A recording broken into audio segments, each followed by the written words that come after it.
Garbage Pail Kids, an abridged history, and some interesting facts. Next on Retro Serial.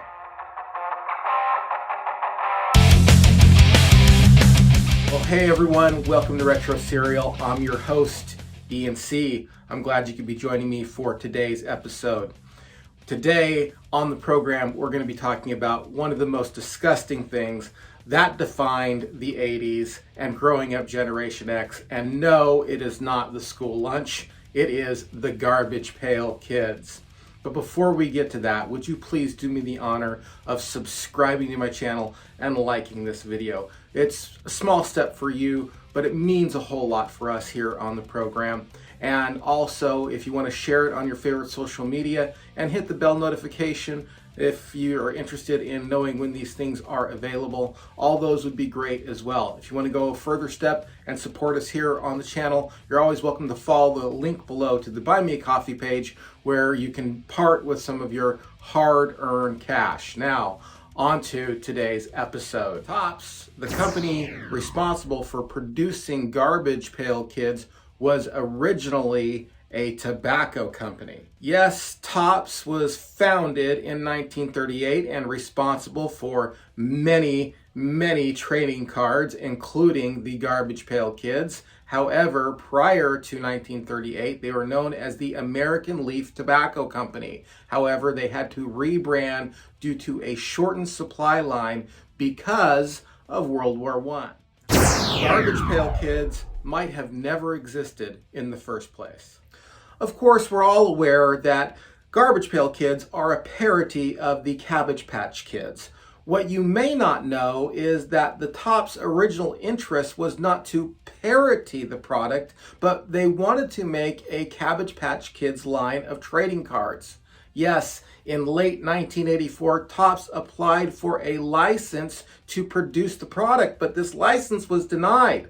Coleco and Original Appalachian Art Company, the companies responsible for Cabbage Patch Kids, thought that trading cards were, how to say it nicely, a little beneath them. This rejection did not deter the Tops company. They wanted a piece of that Cabbage Patch Kids monetary value, and they wanted it bad. Tops was already well known for producing parody cards. Then they turned their attention to parodying the Cabbage Patch Kids, and Garbage Pail Kids were born in 1985.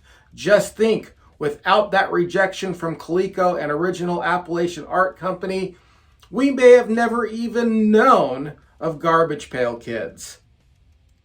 Parents and schools hated them. But it could have been worse. Many schools banned the product. Students were simply not allowed to bring them to class. The reasons were given that they were a distraction, they were gross, and they were to a degree mean-spirited. Of course, the distraction is that kids would have been paying attention to the cards and not listening to the teachers. And the truth is they were gross. However, they were also thought to be somewhat of a potential bullying technique. For example, if you were overweight, you may have gotten fat Matt. However, as gross and as uncouth as these cards may have been, many ideas were rejected for crossing the line. For example, Tops rejected all religious parodies. And there was a few cards that were proposed that were simply rejected as well. One of which was a parody of Abraham Lincoln as a Garbage Pail Kid with some holes through his hat. So as gross and as mean and as distracting as they were, it could have been worse. Garbage Pail Kids had to change their image. In 1986, Original Appalachian Art Company brought a $30 million lawsuit to the Topps Trading Card Company. Now, normally parodies are protected under fair use doctrine. However, the judge didn't see it that way and ordered all production of Garbage Pail Kids to be put on hold until the matter was resolved. He said that the Garbage Pail Kids were more piracy than prank, and also added that Garbage Pail Kids didn't have any intrinsic value of their own, but solely derived their value from another product, namely the Cabbage Patch Kids.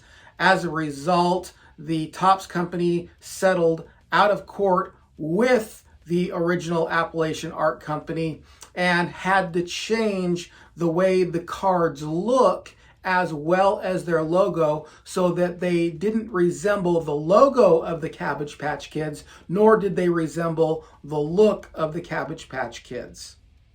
We all know about the box office bomb of a movie, The Garbage Pail Kids, but do you know that they also had a failed cartoon series as well? In 1987, there were 13 episodes of the Garbage Pail Kids cartoon that were produced and ready to air. However, they never did air on American television. The reason for their cancellation is a little bit complicated. First of all, there was the failed movie. Earlier that year, the Garbage Pail Kids live action movie came out, and it completely bombed and put quite a dent in whether or not Garbage Pail Kids was a viable commodity. The other reason had to do with the continued concern of this gross out humor that was attributed to the Garbage Pail Kids growing across America. Special interest groups even persuaded some stores to stop carrying Garbage Pail Kids altogether.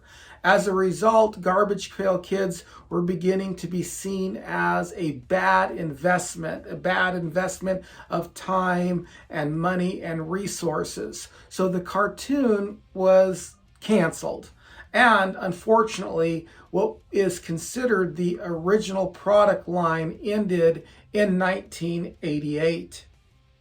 Garbage Pail Kids have a renewed interest and a new revival. Of course, Garbage Pail Kids didn't stay dead. Why didn't it stay dead? Because we love them. That's right. And as gross as they are, and as sick as they are, and as harmful as they may be, well, let's just face it. We like them. In 2003, they reissued a new branding of the Garbage Pail Kids, and they've actually continued to be released even up until this day. As a matter of fact, there are a few books on the Garbage Pail Kids, and there was even a rumor that I couldn't substantiate, but apparently back in 2012, the former head of the Disney Corporation, Michael Eisner, said that they were going to do a remake of the movie. Now, that's obviously never come to pass, and it could have just been a rumor. Who knows? But I did hear about it. I don't know if you've heard about it or not, but if you have, let me know in the comments section below. Now, before we go, I want to give you, just off the cuff, a couple of tidbits of information about the Garbage Pail Kids that I learned along the way that didn't quite make it into the this overall abridged history and interesting facts. So here are some more interesting facts, just off the cuff, unscripted, so just forgive me, but I thought these were interesting. So these are kind of like honorable mention facts. So honorable mention facts number one, as far as I know, the cartoon is the only cartoon to be based on a parody.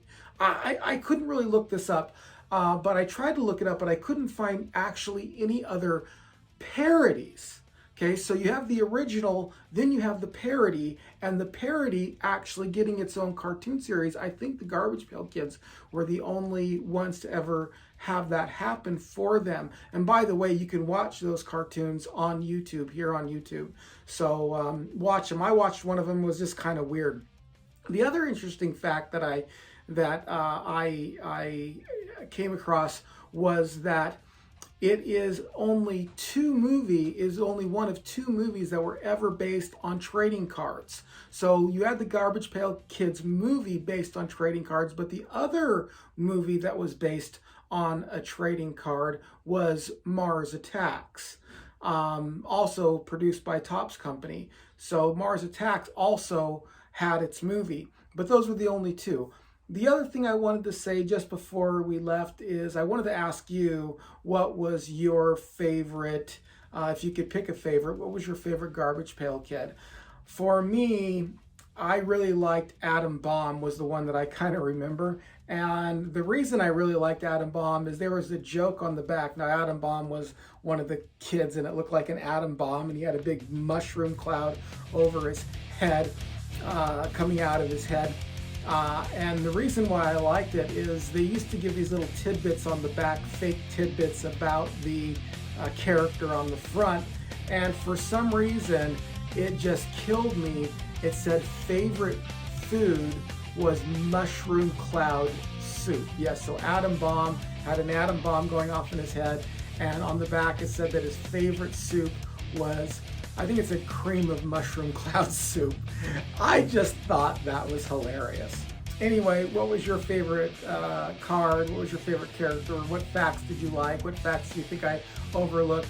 Leave them in the comment section below. And really, before you go, if you would just do me the honor of subscribing to my channel, it would mean the world to me. Give me that thumbs up. Share it on your favorite social media. Hit the bell notification if you want to do that too. And donate some of your hard-earned cash to the Buy Me a Coffee in the link below. I'm Ian C. I'm glad you could be joining us for this episode, and we will see you again on another episode of Retro Serial.